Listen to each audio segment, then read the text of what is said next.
Hello students, welcome to Make Future channel. Today we are going to discuss about 50th chief justice of India. तो देखिए, जैसा आपको मालूम है, किसी भी देश को चलाने के लिए, फॉर एग्जांपल इंडिया को गवर्न करने के लिए दो मेजर कंपोनेंट की रिक्वायरमेंट होती है। एक होता है जिसमें रूल्स, रेगुलेशन और ऑब्जेक्टिव दिए हैं, जिसे अपनी Holi book fundamental document constitution of India कहते हैं।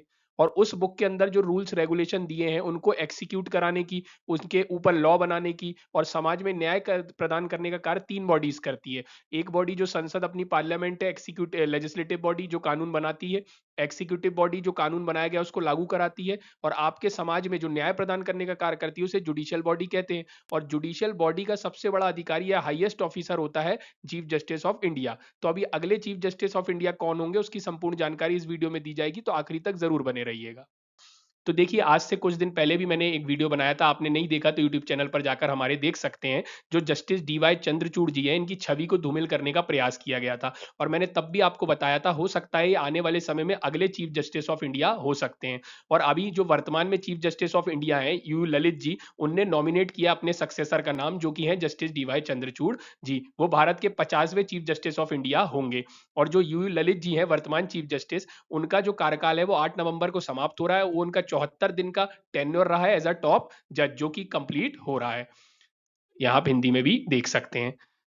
अब मैं आपको बताता हूं कि कैसे चीफ जस्टिस ऑफ इंडिया जो होते हैं उनको नॉमिनेट किया जाता है, या पूरी प्रक्रिया क्या है। तो अभी आपको मैं सरल शब्दों में बताऊंगा। तो देखिए, होता क्या है, सबसे पहले यूनियन लॉ मिनिस्टर होते हैं, वो वर्तमान चीफ जस्टिस ऑफ इंडिया से अपने सक्सेसर का नाम नॉमिनेट करने के लिए बोलते हैं या मांगते हैं। जब उनको वो नाम प्राप्त हो जाता है तो वो उस नाम को प्राइम मिनिस्टर ऑफ इंडिया को भेजते हैं, और prime minister of India advice करते हैं प्रेसिडेंट ऑफ इंडिया को, और आखिरी में जाके प्रेसिडेंट ऑफ इंडिया जो है प्राइम मिनिस्टर ऑफ इंडिया की सलाह पर क्या करते हैं, चीफ जस्टिस ऑफ इंडिया को कहीं ना कहीं उनकी पोस्ट के लिए बुलाया जाता है या उनको सेलेक्ट किया जाता है। तो इस तरीके से ये प्रक्रिया मैंने आपको सरल तरीके से बताई है। अब मैं आपको बता देता हूं, जो आने वाले चीफ जस्टिस ऑफ इंडिया होंगे जस्टिस डीवाई चंद्रचूड़ जी, उनकी कुछ जानकारी प्रदान करता हूं।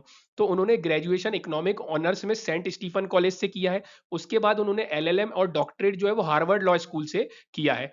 उसके बाद उनको अपॉइंट किया गया था जज ऑफ बॉम्बे हाई कोर्ट इन मार्च 2000। उसके बाद वो chief justice of Allahabad high court बनाए गए 2013 में, और फिर जाके सुप्रीम कोर्ट के जज बने थे वो मई 2016 में। इस तरीके से उनकी पूरी जर्नी रही है। और उनके पिताजी भी चीफ जस्टिस ऑफ इंडिया थे, इसलिए ऐसा फर्स्ट फादर सन डियो है जो हेड करेगा जुडिशरी को। उनके पिताजी का नाम है वाई वी चंद्रचूड़ जी, और वो लॉन्गेस्ट टेन्योर के लिए क्या है, चीफ जस्टिस ऑफ इंडिया रहे हैं, लगभग 7 साल के लिए रहे हैं। आप यहाँ रीड कर सकते हैं।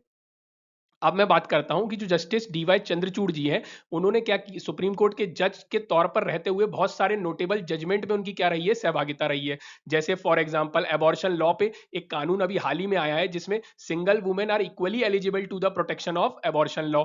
यदि आपने नहीं देखा तो हमारे यूट्यूब चैनल पर जाकर देख सकते हैं, इस पर भी हमने वीडियो बनाया है। तो इसमें भी इनकी सहभागिता रही थी। सबरीमाला टेम्पल वाले मामले में जो निर्णय आया था उसमें भी इनकी सहभागिता रही थी। और ये सारे मैं आपको क्यों बता रहा हूँ निर्णय या जजमेंट, क्योंकि ये कहीं ना कहीं समाज को प्रोग्रेसिव नजरिया देते हैं और समाज को आगे बढ़ाने का कार्य करते हैं। जैसे सबरीमाला केस में इनने जो वुमेन ऑफ मेंस्ट्रुअल एज था उनको एंटर करने को लेकर जो निर्णय आया था वो भी इनके द्वारा प्रदान किए गए थे, इनकी सहभागिता रही थी।